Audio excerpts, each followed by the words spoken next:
Bonjour. Monsieur le Président de l'Université Mohamed V de Rabat, Monsieur le Directeur de l'École Mohammedia d'ingénieurs, Excellences, Mesdames et Messieurs les ambassadeurs, chers Présidents, chers Directeurs, Mesdames et Messieurs les participants en table ronde, honorable assistance, je tiens à vous saluer, chacun par son titre, pour votre présence parmi nous aujourd'hui. Tout d'abord, je vais vous demander, Mesdames et Messieurs, de vous lever pour l'hymne national.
Grâce au leadership visionnaire de Sa Majesté le roi Mohamed VI, que Dieu l'assiste, et aux initiatives du gouvernement marocain en faveur de l'entrepreneuriat innovant, le Maroc a été choisi pour accueillir la deuxième édition de la semaine L'Afrique des solutions 2024, placée sous le thème Médias et entrepreneurs, accélérateurs de solutions pour l'atteinte des objectifs de développement durable.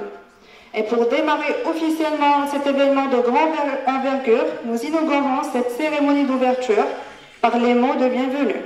Nous commençons par passer la parole au directeur de l'École Mohammedia d'ingénieurs, professeur Hassan Mahmoudi, qui a l'honneur d'accueillir cette édition à travers son établissement.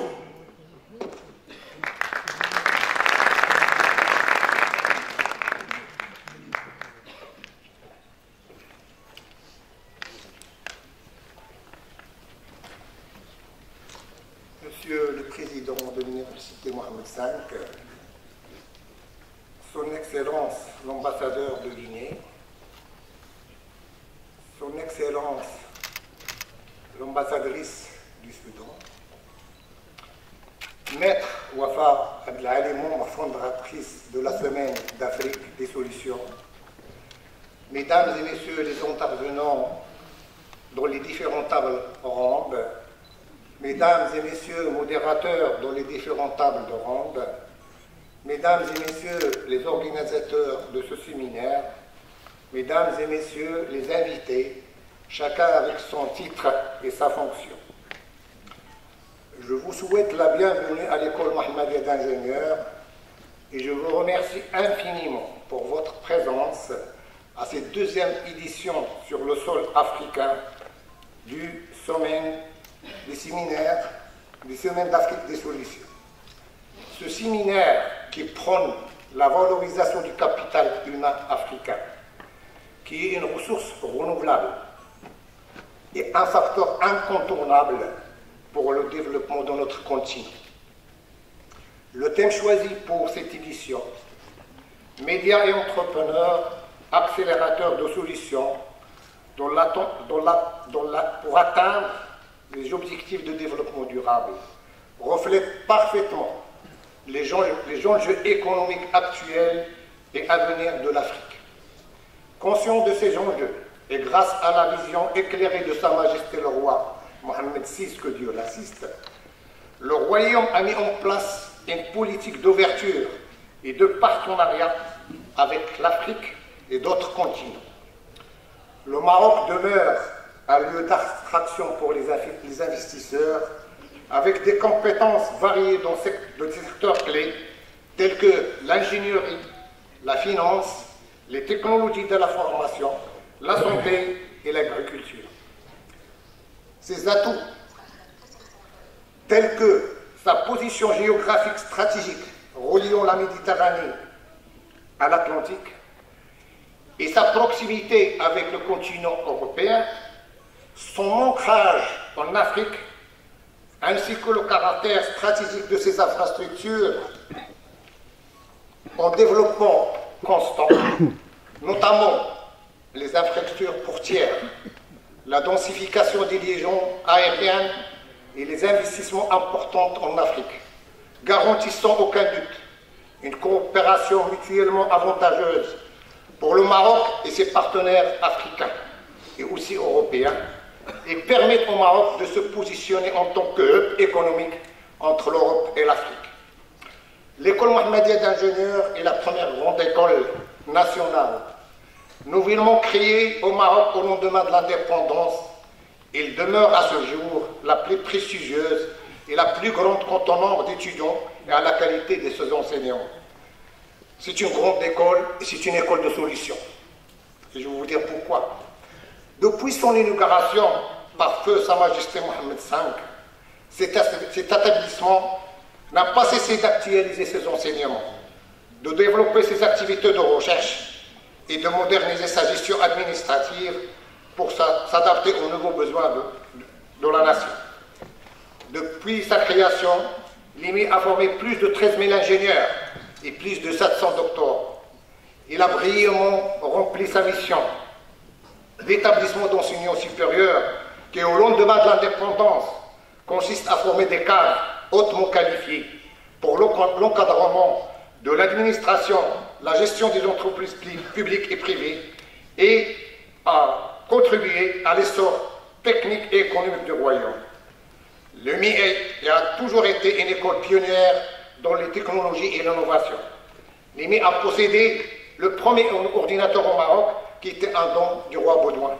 Il a été le premier nœud Internet au Maroc. Le premier message Internet est parti de cette école-là.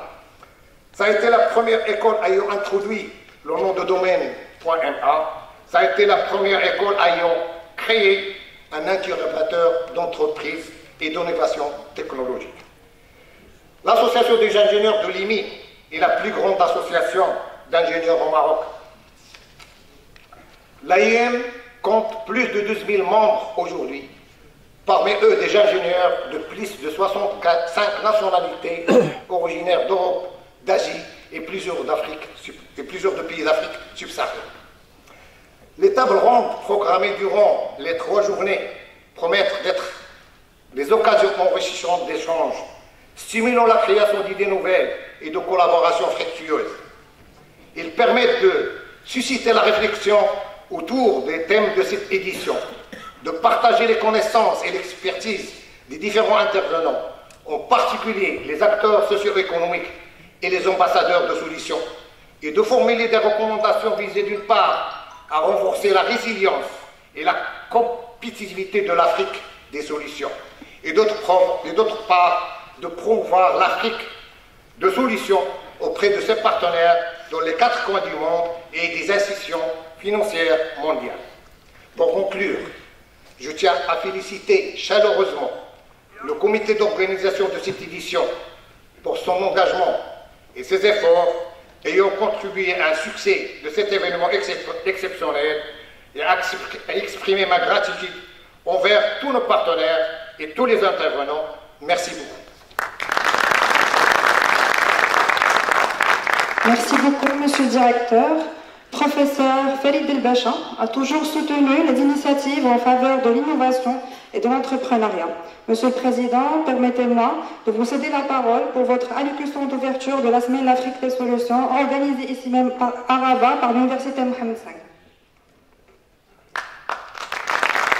Merci.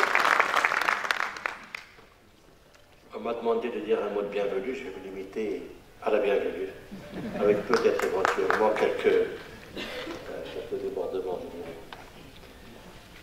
Excellences, Mesdames, Messieurs les responsables d'institutions publiques et privées, chers collègues, chers étudiants, chers membres de notre voix africaine, je voudrais naturellement souhaiter la bienvenue au Royaume du Maroc remercier le président Léonce Aboudji qui n'a pas pu être parmi nous et toute son équipe, l'équipe de la Semaine de l'Afrique des Solutions, parmi nous aujourd'hui ici à Rabat, à Limi, et remercier également mes collègues Sim Hmoudi, directeur de l'EMI, et Seda Felktani, vice-président chargé du système d'information et pas uniquement, d'avoir suivi toutes les phases depuis Paris pour organiser cette deuxième rencontre. Effectivement, après Paris, qui a accueilli la deuxième édition de la solution des solutions africaines, la deuxième étape a été programmée pour Rabat, pour notre pays. Je voudrais encore une fois dire tous mes remerciements à notre roi et à SAS Solutions Africaines pour le choix de notre pays. Et comme je le disais à Paris, nous sommes naturellement très ravis de cela, mais nous sommes surtout sensibles à ce choix qui nous parle, pour nous dire toute la politique africaine de notre pays qui est conduite sous les hautes orientations et la vision de notre auguste souverain, que Dieu l'assiste. Et donc ce n'est pas un hasard, ce choix n'est pas fortuit. Il dit que notre pays est engagé pour une Afrique qui prend son destin en main, pour une Afrique pas uniquement des affaires, une Afrique de la solidarité, une Afrique de la coopération agissante, une Afrique pour la dignité des Africains. Et c'est cela la politique du royaume. Et je n'en veux pour preuve que la dernière initiative lancée par le souverain sur l'Afrique atlantique, qui est un projet réaliste et réalisable, qui est un projet d'abord et essentiellement un projet d'humanité, offrir à ceux qui n'ont pas la possibilité d'avoir. C'est un acte d'humanité, c'est un rapport à l'autre, c'est un rapport de coopération, de solidarité encore une fois. Donc je remercie tous nos amis pour le choix de notre pays. Et c'est vrai que, si Mahmoudi le disait à l'instant, et puis on aura l'occasion de le voir à travers les reportages, notre continent a de réels défis. Mais ce n'est pas que le continent des problèmes et des guerres, des conflits, ou du chômage, ou de la pauvreté. C'est une réalité. Mais il y a à côté de cela une réponse. Et la réponse est celle que portent les Africains pour leur continent. Et l'Afrique est capable de tous les possibles. Elle en a le génie, elle en a le moyen, elle en a le potentiel. Et c'est ce potentiel autour duquel nous sommes réunis aujourd'hui. L'Afrique des solutions. Il y a des solutionneurs pour notre continent qui souhaitent, comme nous tous, que nous prenions notre destin en main. Nous en sommes capables. Et je suis vraiment très reconnaissant à SAS et à notre voix d'avoir pris cette initiative, puisque une fois par an, rencontre entre Africains, d'Afrique, diaspora également, et une fois par an, il y a cet échange, et nous avons aujourd'hui des centaines d'ambassadeurs qui ont des solutions pour notre continent. Et j'avais émis le souhait, j'en avais parlé avec Wafa entre autres, et avec quelques collègues à Paris. Nous n'avons pas à attendre pour qu'une fois par an nous nous rencontrions. Nous devons nous rencontrer plus souvent. Nous devons pouvoir échanger plus souvent, partager plus souvent, dire ce que nous faisons ensemble, ce que nous pouvons pour notre continent plus souvent. Il faut créer un espace permanent de rencontres entre ces ambassadeurs et pas uniquement, pour créer de la connaissance et du savoir pour notre continent, pour échanger, pour mutualiser, pour partager. Et je voudrais, si vous le permettez, et avec votre permission, faire une proposition dans ce sens. C'est de créer un espace qui nous réunirait dans cet esprit que je viens de dire, une université libre. Une université des solutionneurs d'Afrique. Une université pour les solutions africaines, qui serait un espace, je le répète, qui regrouperait ce potentiel humain et ce potentiel d'initiative, pour qu'on puisse en débattre le plus souvent possible. J'espère que cette proposition sera retenue. En tout cas, nous sommes, en tant qu'Université Mohammed V, et pas uniquement prêts à lancer ce projet et peut-être réunir assez vite des ambassadeurs de solutions africaines pour en discuter de manière encore plus précise. Voilà ce que je souhaitais partager avec vous. Encore mille merci pour tous les collègues impliqués dans cette édition marocaine africaine. Merci beaucoup. Je remercie Monsieur le Président de l'Université Mohammed V de Rabat. Nous avons également le plaisir d'accueillir parmi nous Maître Wafa El Abdelli, membre fondatrice de la Semaine L'Afrique des Solutions, qui prononcera le discours d'ouverture et qui donnera également une vue rétrospective sur les éditions précédentes de la Semaine L'Afrique des Solutions. À vous la parole.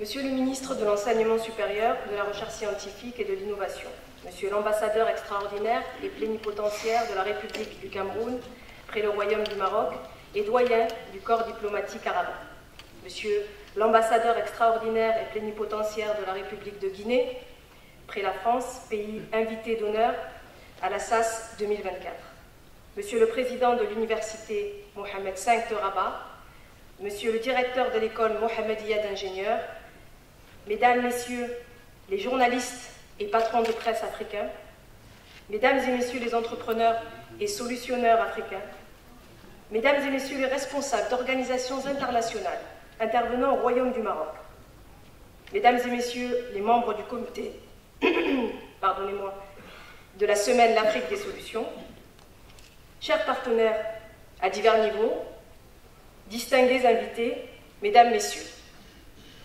Monsieur Léonce Hamza Ombadji, président fondateur de la Semaine L'Afrique des Solutions, n'a pas pu se rendre au Maroc pour des raisons de santé à la dernière minute. Il me charge de vous transmettre ses salutations fraternelles et son amour profond pour l'Afrique.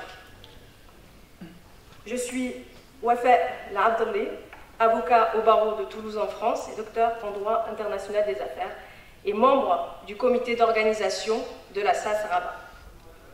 Monsieur Léonce Hamza Ombadji me charge de vous livrer son message. Mesdames et Messieurs, distingués invités, permettez-moi tout d'abord de rendre un vibrant hommage à toutes les équipes engagées depuis l'année dernière dans la réalisation de ce grand projet. Du comité d'organisation au sous-comité, en passant par les bénévoles et les speakers qui ont donné de leur temps pour vous offrir cette belle rencontre. Mes sincères remerciements et ma profonde gratitude vont surtout à l'endroit du Royaume du Maroc, du gouvernement du Royaume du Maroc, du peuple marocain, de l'Université Mohammed V de Rabat et à tous nos partenaires à divers niveaux pour leur soutien indéfectible. Et je tiens à saluer leur engagement, leur courage, leur disponibilité et leur détermination. À toutes les délégations venues de plusieurs pays, je vous souhaite la bienvenue et vous remercie pour votre profond attachement à l'Afrique qui nous mobilise ce matin. À toutes les personnalités ici présentes et à tous nos invités, le président Léonce Hamza Ombadji vous dit merci. Merci pour la disponibilité et l'engagement. Ce temps consacré à l'Afrique ne sera pas vain.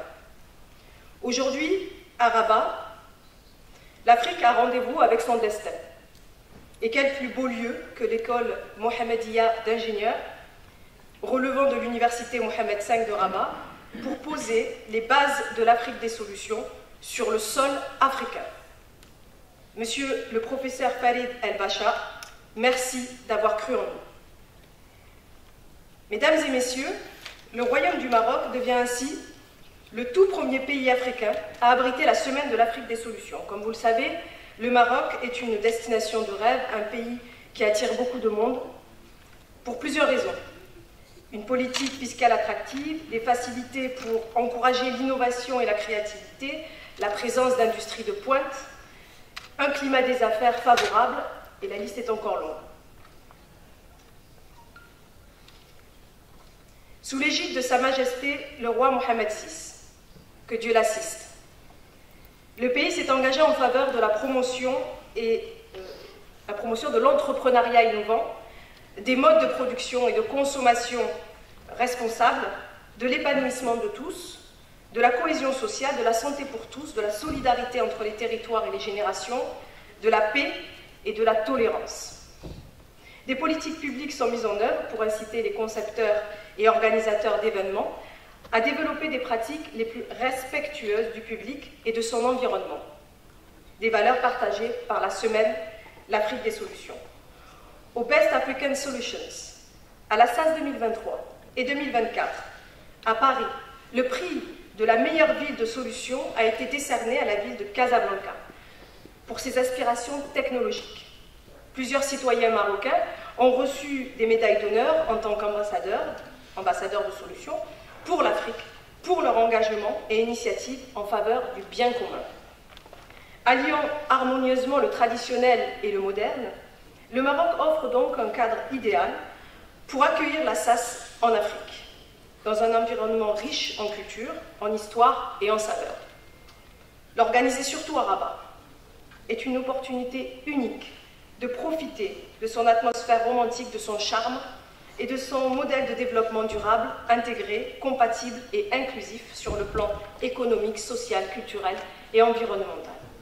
Mesdames et messieurs, depuis des décennies, les narratifs distillés, ça et là, font de l'Afrique un continent problématique. Sommets, conférences, ateliers, séminaires, tables rondes et autres événements sont quotidiennement organisés sur l'Afrique, partout dans le monde, et la plupart du temps, c'est pour parler de la guerre, de la famine, de la précarité, du chômage, de la misère, de la faim, et j'en passe. Il est vrai que l'Afrique fait face à des défis, mais comme c'est partout le cas dans le monde. Mais pas que. En Afrique, il n'y a pas que des problèmes. Il y a surtout des solutions. Il y a des femmes et des hommes qui font l'Afrique d'aujourd'hui et de demain. Les initiatives qu'ils prennent au quotidien contribuent à la création d'une société inspirante, d'une société solidaire et durable. Ensemble, ils construisent, lentement mais sûrement, l'Afrique des solutions. Comment montrer et valoriser leur travail? Comment mettre en exergue leurs initiatives qui témoignent de la capacité créative de l'Afrique? La Semaine d'Afrique des solutions est une réponse concrète à ces interrogations majeures pour révéler et valoriser leurs idées, leurs talents, leurs expériences, leurs créations et leurs innovations. Et pour y arriver, nous avons décidé de promouvoir le journalisme de solutions, ce qui nous permettra de faire des médias et journalistes des accélérateurs de solutions, afin qu'ils diffusent des connaissances à impact positif et des initiatives concrètes et constructives auprès de millions de citoyens en Afrique et partout dans le monde. Afin qu'ils amplifient les initiatives innovantes à impact positif, afin qu'ils racontent l'Afrique autrement, en faisant émerger de nouveaux récits positifs et inspirants, et faire grandir les hommes et les femmes qui développent des solutions avec des résultats concrets et avérés en Afrique et dans le reste du monde. Il s'agit donc pour nous de créer du lien entre initiatives de terrain, médias et citoyens pour accélérer la résolution des problèmes sociaux, économiques, éducatifs, écologiques et sanitaires. Il s'agit pour nous de promouvoir l'innovation et une presse de solutions en Afrique et dans les diasporas pour donner envie d'agir au plus grand nombre. Enfin, il s'agit pour nous de valoriser et mettre en avant les initiatives constructives porteuses d'espoir et de solutions concrètes qui permettent d'envisager des pistes d'amélioration du quotidien et d'être des modèles pour un demain meilleur. Nous diffusons des solutions permettant de mieux réinventer demain et des connaissances à impact positif sur le vivre ensemble, sur l'environnement, sur l'économie, la société, la culture, l'éducation, ou encore la solidarité, la fraternité, la tolérance, le bien-être, la santé. Du 17 au 19 octobre 2024 à Rabat, nous réunirons donc les acteurs de solutions à divers niveaux. Entrepreneurs innovants, médias, journalistes, élus, auteurs, chercheurs, universitaires, éditeurs, etc. Autour d'initiatives concrètes et inspirantes qui témoignent de la capacité créative de l'Afrique et donnent envie d'agir par le levier, le formidable levier de l'inspiration. Au programme des activités 100% solutions constructives, inspirantes, participatives et concrètes, vous aurez droit à des solutions innovantes et initiatives constructives, révélées, valorisées et amplifiées, des personnalités africaines et internationales inspirantes, exemplaires et visionnaires mobilisées, des hommages à des entrepreneurs innovants, des journalistes émérites et des personnalités inspirantes, des témoignages concrets sur les impacts de la SAS 2023, des formations pour les journalistes et entrepreneurs, des tables rondes 100% solutions, des ateliers créatifs pour rêver l'Afrique de demain ensemble, une réception d'honneur, c'est le plus important je crois, des décorations et la remise de prix, la valorisation de profils inspirants à suivre, des expositions, la promotion du journalisme de solutions et notamment, la liste est encore longue, des rencontres B2B ou B2C pour mettre en relation les solutionneurs et faciliter les échanges de produits innovants, de services et d'informations entre eux. Mesdames et messieurs, notre ambition pour l'Afrique et le monde est très grande. Dans un premier temps, nous allons créer le premier groupe de presse 100% solutions, constructif et participatif, composé d'une web radio, une web télévision et un magazine international indépendant. Pour raconter l'Afrique autrement, faire émerger de nouveaux récits qui donnent à voir une autre Afrique et valoriser le travail des solutionneurs. Il nous faut des canaux d'information et de communication internationaux totalement libres, pour reprendre le terme du président, M. Khaled El-Bachar. C'est pourquoi nous allons doter le continent africain de ses propres médias internationaux pour diffuser des connaissances à impact positif et des contenus inspirants, valoriser des initiatives porteuses de solutions, diffuser des informations qui donnent de l'espoir, de l'envie, qui inspirent et poussent à l'action concrète, diffuser des contenus de qualité et porteuses de sens, c'est-à-dire des histoires de résilience et des initiatives porteuses de réponses concrètes aux enjeux économiques, sociétaux, écologiques auxquels les individus font face. Et également pour valoriser une Afrique positive, gagnante, créative, innovante, une Afrique de solutions et d'espoir.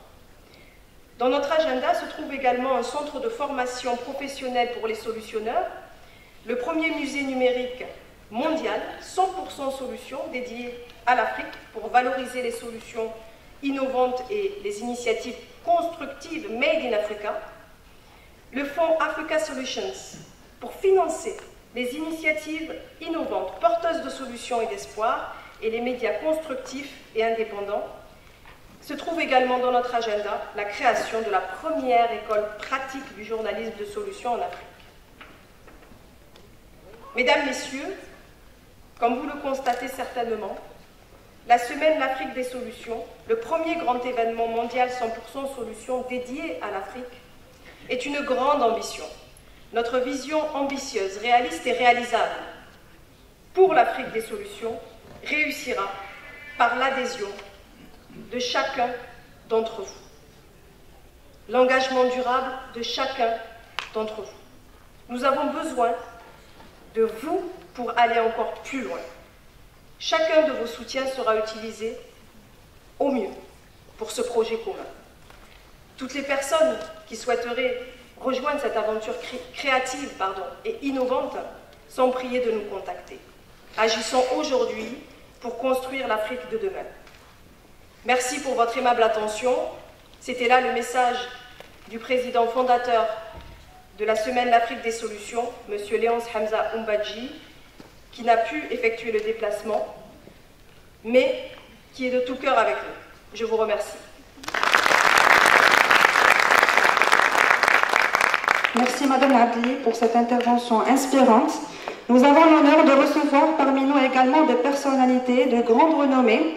Et comme cet événement se veut une consécration des relations qui lient le Maroc aux autres pays du continent, à travers des relations constructives, œuvrant au bien de toutes et de tous, je vais céder la parole à son Excellence, Monsieur l'ambassadeur de la République Guinée à Paris, qui est l'invité d'honneur de cette édition. Votre Excellence, à vous la parole.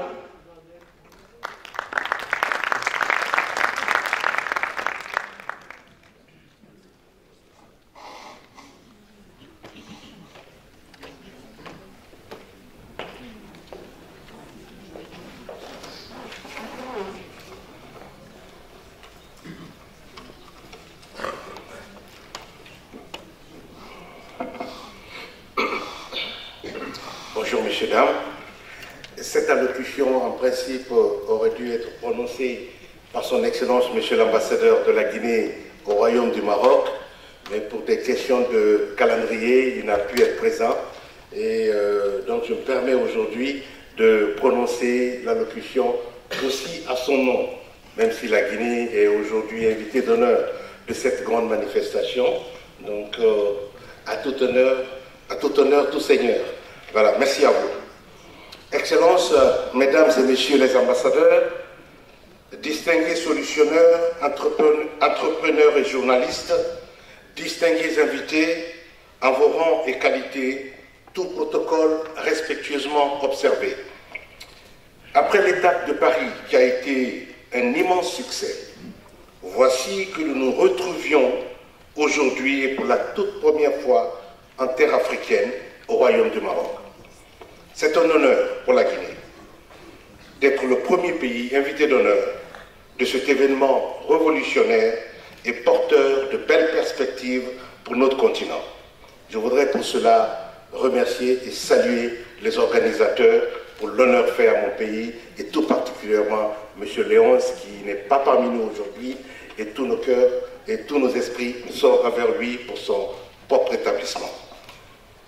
Je voudrais saisir cette opportunité pour réitérer nos sincères remerciements et notre profonde gratitude alors aux organisateurs dont la détermination, le courage et le leadership ont permis à cette deuxième édition d'enregistrer un succès plus grand que la première édition. Chose rare. Mesdames et messieurs, il est important de rappeler des faits historiques. À l'événement des indépendances, la République de Guinée fut à l'avant-garde de l'émancipation et de la renaissance des peuples africains. C'est pourquoi elle voudrait poursuivre ce rôle avant-gardiste en vue d'apporter sa modeste contribution autant que faire se peut aux côtés des États d'Afrique pour que le continent parvienne finalement à un développement autonome. C'est d'ailleurs la vision du chef de l'État de la République de Guinée, le général de corps d'armée Mamadi Doumbouya, qui lors de sa brillante allocution à la tribune des Nations Unies à New York l'an dernier a dit, je cite, « Je suis pro-africain ». C'est également la vision royale de son frère, Sa Majesté le roi Mohamed VI, que Dieu l'assiste, qui place l'Afrique au cœur de sa politique étrangère. Que Dieu les assiste tous. Mesdames et messieurs, le fait que cette deuxième édition soit placée sous le thème médias et entrepreneurs, accélérateur de solutions pour l'atteinte des objectifs de développement durable, n'est pas anodin, mais relève d'un choix éclairé. Bien que le nombre d'entrepreneurs africains, excellents dans l'innovation, continue de croître chaque année, l'Afrique ne bénéficierait de leurs solutions que seulement si les médias et les journalistes africains acceptent de s'engager résolument à les valoriser et à les mettre en avant et à les mettre en lumière plutôt. Cela voudrait dire qu'il est temps de passer du journalisme traditionnelle qui se focalise sur la simple dénonciation et le négatif, au journalisme de solution qui vise à mettre en lumière celles et ceux qui, dans l'ombre, développent des solutions qui sont à même de relever les défis qui se posent à notre développement socio-économique. Mesdames et messieurs, distingués invités, pour mieux me faire comprendre quand il y a une inondation ou un accident ou un incendie dans un pays X ou Y de l'Afrique, que constatons-nous habituellement? Vous conviendrez avec moi que la plupart de nos journalistes s'accentuent sur le tragique et s'activent à prendre les photos des morts, des blessés et des dégâts matériels. Pourtant, il aurait été plus utile que ces médias privilégient la publication d'éditoriaux et animent des chaînes où il sera question de rechercher activement des solutions pour réduire, voire même mettre fin à ces incidents malheureux. En l'occurrence, le rôle des médias réside dans leur capacité à identifier et mobiliser des solutionnaires et pousser les acteurs à l'action. Voilà pourquoi nous devons amorcer dès maintenant un virage à 190 degrés à un journalisme orienté essentiellement vers des solutions. Mesdames et messieurs, nous ne soutenons pas non plus assez nos entrepreneurs. Par exemple, comment peut-on comprendre que les sœurs biologiques, Laou et Fatou Keita, qui sont des Guinéens d'ailleurs, qui sont des solutionneurs africains, et qui a inventé la 3e boîte noire de l'avion, et qu'aucune compagnie aérienne africaine n'ait acheté à ce jour leur système d'aviation. Il est donc temps de soutenir, d'encourager, de diffuser et d'acheter les produits de nos solutionneurs et continuer à faire leur promotion. Et je souhaite que cela commence ici et maintenant dans cette belle ville de Rabat. Mesdames et messieurs, il est connu de tous que de nombreux jeunes Africains considèrent désormais l'entrepreneuriat comme la voie idéale pour échapper au chômage, ce qui est une excellente chose. Cependant, lorsqu'ils demandent des prêts bancaires, ils doivent généralement faire face à des taux d'intérêt élevés. Nos start-up sont fréquemment tués dans l'œuf. C'est pourquoi nous devons urgemment trouver une solution en identifiant des alternatives de financement. Pour ce faire, nos États doivent de leur côté mettre en place des systèmes de soutien au crédit pour les entrepreneurs africains et réglementer les banques centrales en vue de renforcer la capacité de lever des fonds sur le continent. Selon un rapport publié par la plateforme spécialisée Africa's Big Deal, les levées de fonds des start-up africaines ont atteint 466 millions de dollars au premier trimestre de l'année 2024, un montant en baisse de 47% par rapport à celui enregistré durant la même période de l'année 2023. Selon le même rapport, seulement 4 pays africains concentrent 87% du total de leur levée de fonds réalisée sur le continent durant les 3 premiers mois de l'année 2024. Donc, nous lançons un appel pressant aux experts africains dans la haute finance de nous apporter des solutions pour changer ces statistiques alarmantes. Je voudrais terminer mon propos en souhaitant à chacun et à tous une excellente semaine de solutions à Rabat et féliciter tous les solutionneurs, journalistes, entrepreneurs africains, élus, décideurs pour tous les efforts déployés afin de permettre à notre continent d'être prospère et de s'approprier son propre développement. Pour encore une fois terminer mes propos, je voudrais aussi souscrire à l'initiative qui a été émise ici par le président de l'université Mohamed V, qui consiste aujourd'hui à créer une chaire au sein de l'université Mohamed V des solutionneurs africains. Je pense que cette idée certainement sera soutenue par chacun de vous et permettra de prendre cette décision importante en vue d'avancer sur les questions de solutions pour le continent africain. Et encore une fois, je vous remercie. Merci, Monsieur l'Ambassadeur, pour votre allocution.